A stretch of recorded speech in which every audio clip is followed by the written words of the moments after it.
జై శ్రీరామ్. అందరికీ నమస్కారం. వెల్కమ్ టు న్యూస్ అఖండ.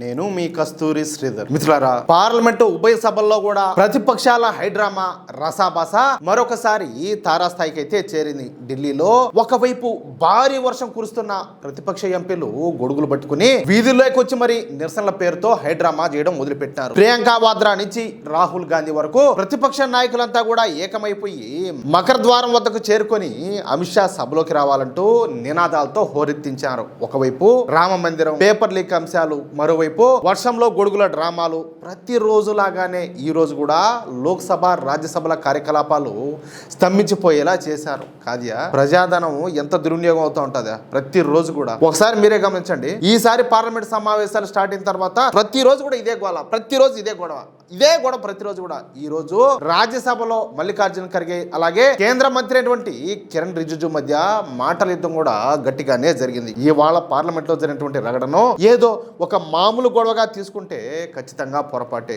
రాజ్యసభలో కిరణ్ రిజిజు అలాగే మల్లికార్జున ఖర్గే మధ్య జరిగినటువంటి ఘాటు వాగ్వాదం ఒకవైపు ఉంటే, ఈ విపక్షాల వెనక అసలు ఎజెండా ఏంటో తెలుసుకుంటే చెప్పాలంటే ప్రతి ఒక్కరు కూడా షాక్ అవ్వాల్సిందే. ఈ రోజు పార్లమెంట్ దగ్గర చాలా చిత్ర విచిత్రమైన దృశ్యాలన్నీ కూడా కనిపించాయి. బయట ఒకవైపు భారీ వర్షం పడుతుంది, నిరసనలు చేయడానికి కూడా వీల్లేనటువంటి పరిస్థితి. కానీ అకస్మాత్తుగా ఈయన ఉన్నాడు కదా డ్రామా ఆర్టిస్ట్ ఒక ఆయన, ఈ రాహుల్ గాంధీ మకర ద్వారం వద్ద ప్రత్యక్షమైనాడు. ప్రియాంక వాద్రా గొడుగు కింద సెక్యూరిటీతో నడుస్తూ ఉంటే ఈ రాహుల్ గాంధీ మాత్రం ఈయన పెద్ద మల్లయోధుడు మాదిరంతా టీ షర్ట్ వేసుకొని ఉంటాడు కదా, ఇట్లా పెట్టుకొని ఈయన మాత్రం నా గొడుగొద్దు, నన్ను ఎవరు కూడా కవర్ చేయొద్దంట సెక్యూరిటీని పక్కగా దోసేసాడు. గతంలో చలికాలంలో కూడా టీ షర్ట్ వేసుకుని తిరిగి ఇమేజ్ బిల్డప్ చేసుకున్నట్టే ఇప్పుడు వర్షంలో తడుస్తా కూడా తనకు ఏమీ కాదన్నట్టుగా పబ్లిసిటీ స్టంట్ అయితే చేస్తా ఉన్నాడు ఈ రాహుల్ గాంధీ. అసలు గొడవంతా సభలో జరుగుతూ ఉంటే సభ వాయిదా పడగానే వీళ్ళంతా బయటకు వచ్చి వర్షంలో పక్కాగా వీడియోలు తీయించుకుంటూ పబ్లిసిటీ డ్రామా చేయడం మొదలుపెట్టారు.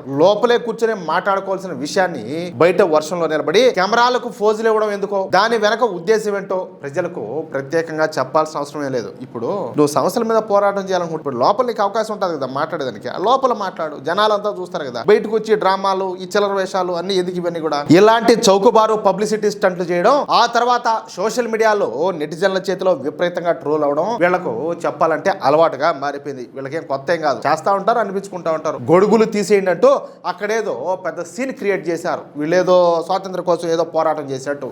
సరే, అది రాహుల్ గాంధీ ఆడిన పబ్లిసిటీ స్టంట్ అనుకుందాం. కానీ అసలు సభ లోపల ఏం జరిగిందో తెలిసిన, లోక్సభ ప్రారంభం కాగానే అమిత్ షాని పిలిచండి, అమిత్ షా రావాలంట ప్లకార్డులు పట్టుకొని హంగామా చేసి మధ్యాహ్నం 2 గంటల వరకు సభను అసలు ఎంత మాత్రం కూడా నడవనివ్వాల. మధ్యాహ్నం తర్వాత కూడా అదే డ్రామాను రిపీట్ చేశారు. ఇక రాజ్యసభ విషయానికి వస్తే ప్రతిపక్ష నేత అయినటువంటి మల్లికార్జున ఖర్గే మరొకసారి కేంద్ర హోంమంత్రి అయినటువంటి అమిత్ షా గారి పైన విమర్శల వర్షం కురిపించడం మొదలుపెట్టాడు. రాజ్యాంగం ఇచ్చిన ప్రతిపక్ష నేత హోదాను పక్కన పెట్టి ప్రతిరోజు కూడా అదే విమర్శల రికార్డు మళ్ళీ మళ్ళీ ప్లే చేయడంతో కేంద్ర పార్లమెంటరీ వ్యవహారాల మంత్రి అయినటువంటి కిరణ్ రిజిజు గారు ఓపిక కోల్పోయి గట్టిగానే స్పందించాడు. గత 7 రోజులుగా ప్రతిపక్ష నేత ఒకే అంశాన్ని పట్టుకొని వేలాడుతున్నాడు. ఇది నియమావళికి అలాగే నిబంధనలకు పూర్తిగా విరుద్ధం అని చెప్పేసి పాయింట్ ఆఫ్ ఆర్డర్ లేవనెత్తాడు. సభాపతికి గాని అధికారులకు గాని ఆదేశాలు ఇచ్చే హక్కు మీకు ఎంత మాత్రం కూడా లేదు. ప్రతిరోజు కూడా అదే పాత టేప్ రికార్డును ప్లే చేయడానికి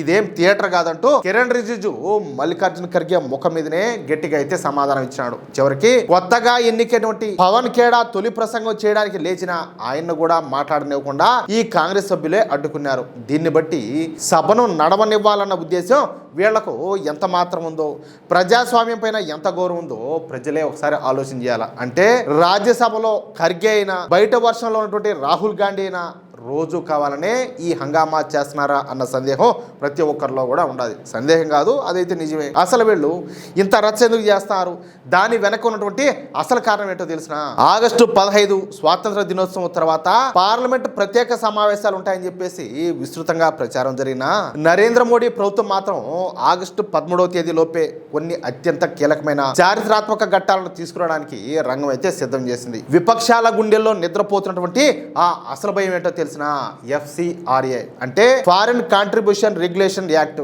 అంటే విదేశీ విరాళాల నియంత్రణ చట్టం అన్నమాట. ఈ బిల్లుని ఇప్పుడు సవరణ చేయబోతున్నారు. అసలు ఈ ఎఫ్సిఆర్ఏ చరిత్ర ఏంటో ఒక్కసారి కనుక మనం పరిశీలిస్తే, మన భారతదేశ సార్వభౌమత్వంలోకి విదేశీ నిధులు అక్రమంగా ప్రవేశించకుండా అడ్డుకట్ట వేయడానికి 1976లోనే తొలిసారిగా ఈ చట్టాన్ని తీసుకొచ్చారు. కానీ దశాబ్దాల పాటు సాగినటువంటి గత ప్రభుత్వాల నిర్లక్ష్యం వల్ల చట్టాల్లోని లొసుగులను వాడుకొని విదేశాల నుంచి వేల కోట్ల రూపాయలు అక్రమంగా మన దేశంలోకి ఒక ప్రవాహం లాగా వచ్చినాయి. అమిత్ షా గనక సభలోకి వస్తే నేరుగా ఈ కొత్త ఎఫ్సిఆర్ఏ బిల్లునే ప్రవేశపెడతారు.